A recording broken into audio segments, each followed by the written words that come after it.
नमस्कार दोस्तों, stock market studies में फिर से एक बार आपको बहुत बहुत स्वागत है। तो आज मैं फिर से आपके सामने कुछ इंपॉर्टेंस कंपनी का अपडेट लेके आया हूँ और आज का जो अपडेट है वो बहुत इंटरेस्टिंग होने वाला है क्योंकि कुछ कंपनीज के ऊपर शानदार तरीके से टेक्निकली चार्ट पैटर्न्स बना है और जो ऑलमोस्ट एंटी लेवल्स हो चुके हैं और फिर से वो करेक्शन भी हुआ है। तो इस करेक्शन में आपको क्या करना चाहिए, इस तरीके से करेक्शन हुआ तो आपको क्या डिसीजन लेना चाहिए, वो मैं आज आपको सिखाने वाला हूँ और साथ ही साथ कुछ कंपनीज के अपडेट्स भी मैं आपके साथ शेयर करूंगा। तो इस वीडियो को लास्ट तक जरूर देखिए। अगर आपको स्टॉक मार्केट के बारे में सीखना है तो मेरे साथ जुड़े रहिए, कंटिन्यू करिए। अगर आपको मतलब कोई भी ट्रेड लेना है तो प्लीज आपके रिस्क के हिसाब से लीजिए क्योंकि मेरा काम है आपको सारे के सारे चीज एजुकेशन पर्पस में दिखाना। कोई भी बाय एंड सेल का रिकमेंडेशन करना मेरा काम नहीं है। तो प्लीज एजुकेशन पर्पस में ही इस वीडियो को जरूर वॉच करना। तो फर्स्ट जो कंपनी जिसके बारे में डिस्कशन करूँ उसका नाम है टाटा मोटर्स। देखिए, टाटा ग्रुप के एक सबसे बड़ा कंपनी आप बोल सकते हैं, टाटा ग्रुप के एक शानदार कंपनी बोल सकते हैं जिसका नाम है टाटा मोटर्स। और सबसे बड़ा बोलना भी गलत होगा, सबसे बड़ा कंपनी तो टीसीएस है। अगर ऑटो सेक्टर में सबसे बड़ा कंपनी के बारे में डिस्कशन करूं उसका नाम है टाटा मोटर्स। देखिए, टॉप 5 टाटा ग्रुप के टॉप 5 कंपनीज के हिसाब से देखा जाए तो टीसीएस नंबर 1 है, उसके बाद टाइटन है, उसके बाद टाटा मोटर्स है। तो टाटा मोटर्स इंडिया के थर्ड लार्जेस्ट कंपनी आप बोल सकते हैं। तो इस कंपनी की खासियत यही है कि कंपनी धीरे धीरे खुद का बिजनेस को अलग लेवल में लेके जा रहा है और कंपनी जब से एक अमेंडमेंट कर दिया कि जैगुआर एंड लैंड रोवर इसका जो लग्जरीज गाड़ियां है उसमें ईवीज के ऊपर काम करने वाले हैं, तब से लेकर कंपनी का ग्रोथ और भी ज्यादा बढ़ते जा रहा है। क्योंकि देखिए, ईवीज मार्केट फ्यूचर में एक बड़ा मार्केट बनने वाला है और आज तक की डेटा के रिपोर्ट के हिसाब से इंडिया में अभी से 3% ही ईवीज मार्केट हो चुके हैं। मतलब अभी तक 3% ही प्रोडक्ट इंडिया में बेचा जा रहा है। मतलब 3% ही ईवीज गाड़ियां बेचा जा रहा है, जहां पे चाइना का जो परसेंटेज है वो 39%।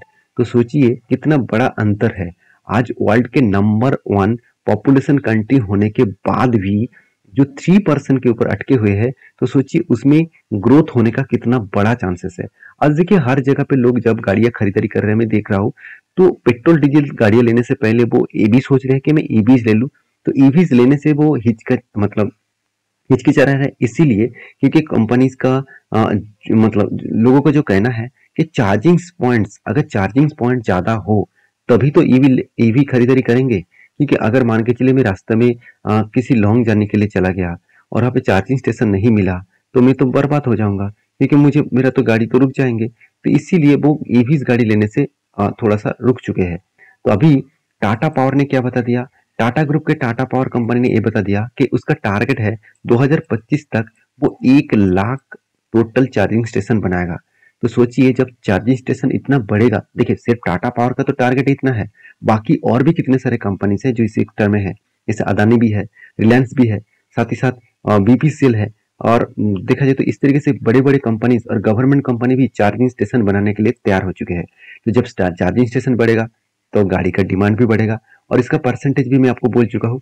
तो सारे पॉइंट ऑफ व्यू से मैं एक ही बात कहूँ कि अपकमिंग कुछ ईयर्स में ऑटो सेक्टर का डिमांड बहुत ज्यादा तेजी से ग्रोथ होने वाला है और जो कंपनी ऑटो सेक्टर में और ईवी सेगमेंट के ऊपर काम कर रहा है उसके ऊपर ध्यान देना जरूरी है। देखिए, मैं तो कुछ इस तरीके से सोचता हूँ। आपका कुछ सोचना अलग है तो मुझे जरूर कमेंट्स करके बताना, क्योंकि आपके सोच अलग हो सकते हैं।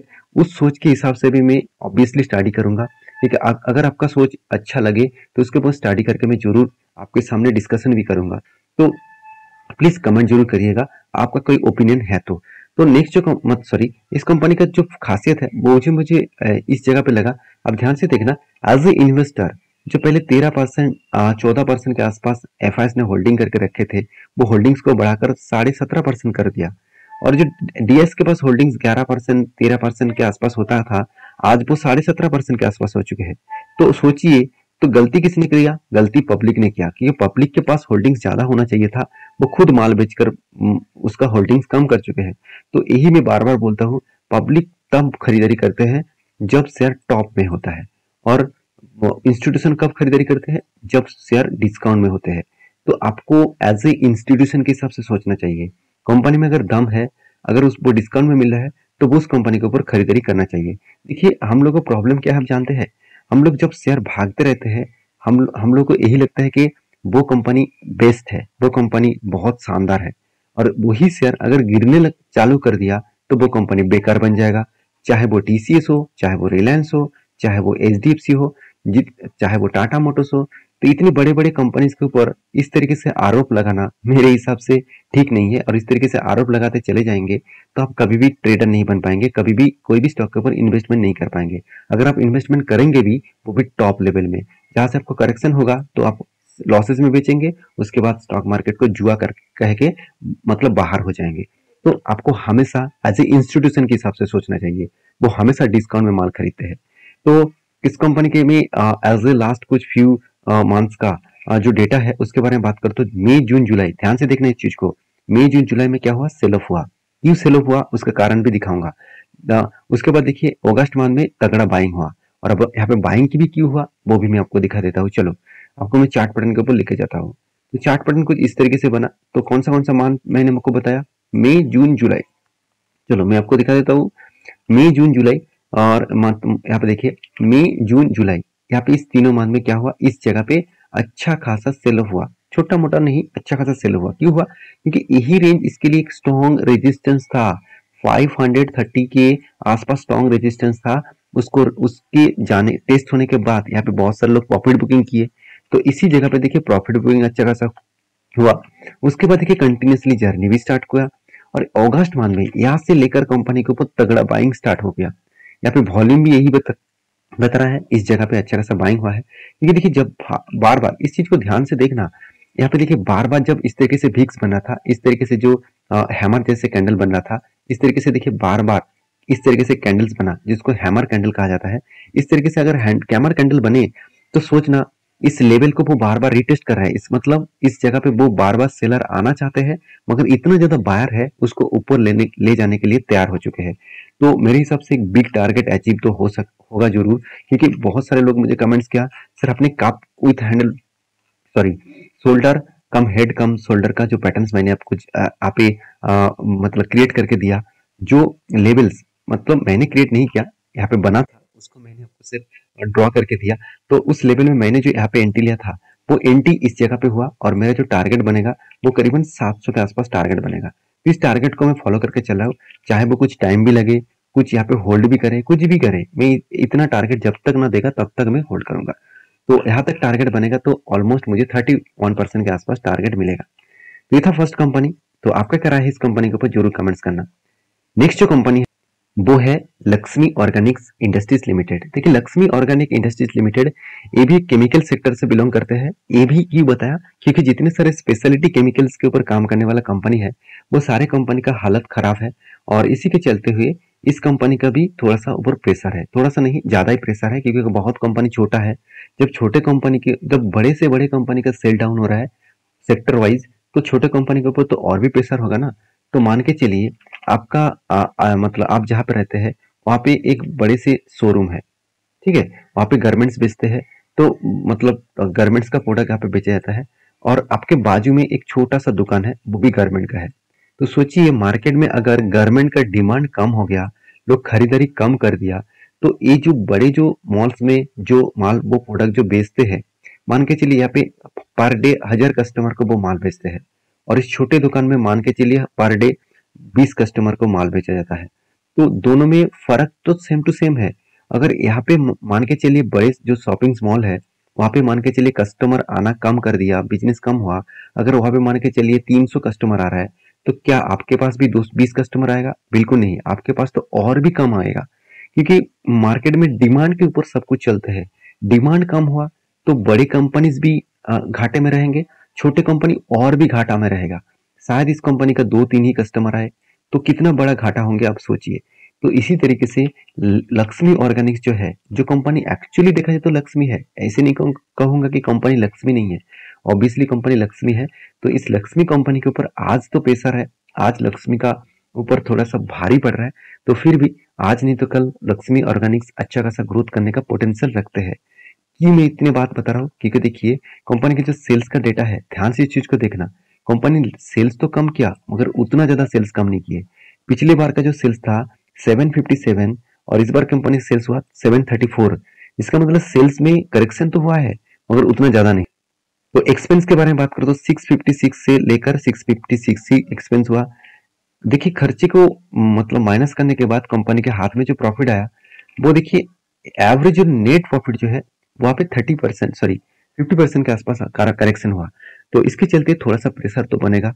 तो फिर भी इस कंपनी के ऊपर एज ए इन्वेस्टर प्रोमोटर के बाद एफआईएस के पास डीएस के पास उतना ज्यादा होल्डिंग्स नहीं है, मगर पब्लिक के पास होल्डिंग्स है। तो कंपनी के ऊपर एक चीज मैं आपको मेंशन जरूर करूंगा, कंपनी में देखिए खराब सिचुएशन में कंपनी क्या कर रहा है, कंपनी CWIP में पैसा लगा कर रखे है कंटिन्यूसली। लास्ट कुछ फ्यू ईयर्स में कंपनी कंटिन्यूसली पैसा लगाते जा रहा है। इसका मतलब बिजनेस को बड़ा करने के लिए वो अलग लेवल से थिंकिंग लेकर चल रहा है। तो मैं ऑब्वियसली यही चीज को देखकर मैं कहूंगा कि कंपनी में पॉजिटिविटी है, ऐसे नहीं कि कंपनी के ऊपर पॉजिटिविटी नहीं है। तो उस हिसाब से आपको जरूर स्टडी करना चाहिए। तो रही बात इस कंपनी के ऊपर लास्ट कुछ फ्यू मंथ्स का डेटा दिखा दूं तो मई जून जुलाई अगस्त देखिए हर मंथ में कंपनी के ऊपर बाइंग होता जा रहा है। इसका मतलब जब कंपनी सस्ते दामों में चल रहा है उस कंपनी के ऊपर बाइंग कंटिन्यूसली होता गया है। तो यहाँ पे देखिए एक पैटर्न स्केट हो रहा है, वो पैटर्न अभी तक कंप्लीट नहीं हुआ। तो एक शोल्डर कम हेड कम शोल्डर बनने जा रहा है। जब शोल्डर कम हेड कम शोल्डर यहाँ पे कंप्लीट हुए तो एक बड़ा सा धमाका हो सकते हैं।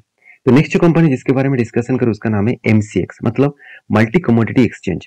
तो मल्टी कमोडिटी एक्सचेंज के बारे में बात करूं तो ये एक ऐसी कंपनी है जिसके ऊपर अभी से आपको फोकस रखना चाहिए, क्योंकि देखिए इंडिया में अगर कोई भी कमोडिटी सेगमेंट के ऊपर काम करना है, मान के चलिए गोल्ड के ऊपर, सिल्वर, निकेल, क्रूड ऑयल, तो इस तरीके से प्रोडक्ट के ऊपर आपको अगर काम करना है तो आपको MCX के माध्यम से ही काम करना पड़ेगा।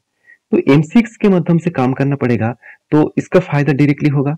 तो जब आप M6 के ऊपर टेल लेंगे, मान के चलिए आप क्रूड ऑयल खरीदारी कर रहे हैं, मान के चलिए अपने गोल्ड खरीदारी किए हैं, तो मतलब गोल्ड खरीदारी किए हैं, तो इस सारे प्रोडक्ट खरीदारी जब करेंगे तो जब बाय करेंगे उसके साथ जब सेल करेंगे तो एक चार्जेस आपको डायरेक्टली M6 को देना पड़ेगा, क्योंकि M6 जो एक्सचेंज है इस एक्सचेंज के माध्यम से आपको ट्रेड करना पड़ता है।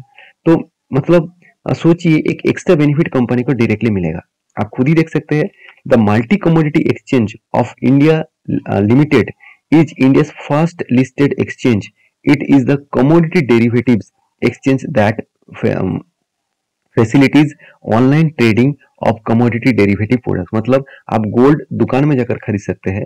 अगर आपको ऑनलाइन गोल्ड का खरीदारी करना है, ट्रेड करना है, तो MCX के माध्यम से करना पड़ेगा, दूसरा कोई ऑप्शन ही नहीं है। तो एक मोनोपोली जैसा बिजनेस एंजॉय करते हैं। तो मैं इस कंपनी के ऊपर बहुत बुलिश हूँ, क्योंकि कंपनी का 1 रुपया भी कर्जा नहीं है, कंपनी इनकम भी अच्छा है, कंपनी के डेप्थ भी एकदम मतलब जीरो है, मतलब ना के बराबर डेप्थ है, सिर्फ 1 करोड़ का डेप्थ है। मान लेता हूँ कंपनी एक स्मॉल कैप टाइप कंपनी है, तो इसीलिए तो मैं बार बार बोलता हूँ इस यहाँ पे ग्रोथ होने का चांसेस हायर लेवल में है। तो कंपनी के जो क्वार्टरली रिजल्ट है आप देखेंगे तो सेल्स कंटिन्यूसली इंक्रीज होते गया और एक्सपेंस को कंपनी मेंटेन्स किए, उसके बाद नेट प्रॉफिट अलग लेवल्स में जनरेट किया। हाँ, इस बार लास्ट कुछ मतलब डेज में सॉरी लास्ट कुछ क्वार्टर्स में कंपनी का सेल्स अच्छा होने के बाद भी प्रॉफिट उतना ज्यादा नहीं हुआ, क्योंकि कंपनी को एक्स्ट्रा जो एक्सपेंस हुआ उसके चलते कंपनी के ऊपर थोड़ा सा प्रेशर है। अभी यही चीज को मैं बैलेंस शीट के हिसाब से दिखा दूं तो एक्सपेंस कहाँ पे हुआ, देखिए 6 CWIP मतलब कंपनी खुद के प्रोसेसिंग के ऊपर कुछ पैसा लगा कर रखा, कुछ मतलब बहुत ज्यादा, फिक्स एसेट से भी ज्यादा। तो 150 करोड़ का फिक्स एसेट है और कंपनी खुद पैसा लगा कर रखे है 170 करोड़ के आसपास। तो यहाँ पे एक प्लस पॉइंट के हिसाब से देखने को मिला, जब पैसा नेक्स्ट ईयर में आपको जरूर फिक्स एसेट में ऐड होता दिखेगा। तो ये प्लस पॉइंट आपके लिए खासियत बन सकते हैं। तो मैं जरूर इस कंपनी के ऊपर स्ट्रॉन्ग बुलिश लेकर चला हूँ, और इन्वेस्टर भी देखेंगे तो एज ए FIS DS तगड़ा माल उठा कर रखा। आपको क्या लग रहा होगा कि प्रोमोटर नहीं तो कंपनी खराब हो गया, कंपनी बेकार हो गया? ऐसे बिल्कुल मत सोचना। अगर मैं यही चीज को एज ए DIS का बारे में बात करूँ तो कोटक महिंद्रा बैंक, साथ ही साथ आप देखेंगे तो पराग पारेख फिक्स मतलब Parag Parekh flexi caps limited sorry फिर फ्लेक्सी कैप फंड्स जो एक बेस्ड देखा जाए तो म्यूचुअल फंड कंपनी ने उन्होंने भी माल उठाया।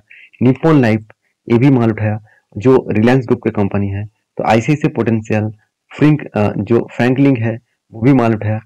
टाटा ग्रुप जो है, टाटा AI लाइफ इंश्योरेंस वो भी माल उठाया। तो बड़े से बड़े देखिए दिग्गज कंपनी इस कंपनी के ऊपर होल्डिंग्स उठाए। तो मेरे कहने का मतलब है जब इतने सारे लोग इस कंपनी के ऊपर भरोसा कर रहे हैं तो आपका क्या राय है मुझे जरूर कमेंट्स करना। तो लास्ट कुछ मंथ डेज में मतलब लास्ट कुछ मंथ्स में जुलाई अगस्त में कंपनी के ऊपर अच्छा खासा बाइंग किए गए, और इस अच्छा खासा बाइंग के जो नजरिया है वो आपको चार्ट पैटर्न में दिखेगा। चलो मैं चार्ट पैटर्न कुछ यहाँ पे आपको दिखा देता हूँ और भी क्लियर हो जाएगा। ध्यान से देखना इस चीज को।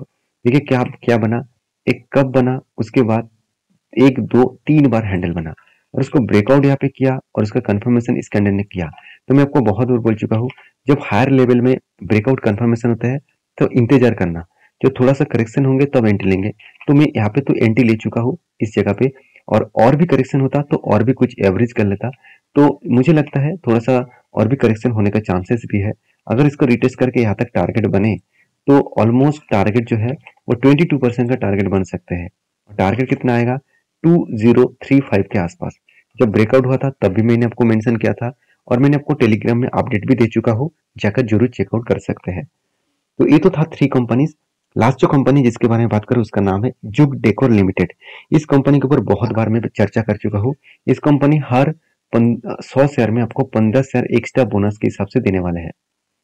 इसका जो डेट है वो अनाउंसमेंट मेरे हिसाब से सेकेंड जो क्वार्टर्स आने वाले हैं उस क्वार्टर्स में आपको देखने को मिलेगा। तो इसके ऊपर स्टडी करना, रिसर्च करना, उसके बाद काम करना। तो आई होप वीडियो में आपको सारी जानकारी मिल चुका है। वीडियो अगर अच्छा लगे तो प्लीज एक लाइक जरूर कर देना और चैनल को सब्सक्राइब भी करना। मिलते नेक्स्ट वीडियो में, तब तक के लिए अच्छे से रहिए, अपने ख्याल रखिए। धन्यवाद।